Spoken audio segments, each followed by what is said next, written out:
na ninyong lahat.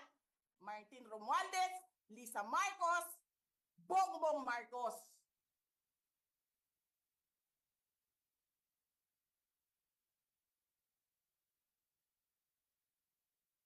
Ginigit-git nyo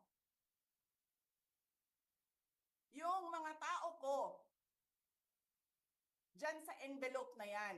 Lisa Marcos, naalala mo? Nagpadala ka sa akin ng video?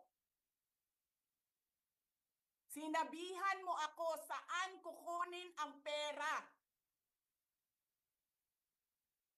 Pinakita mo ang muka ng tao doon sa video message mo. Hi, Didi. This is she's been working with us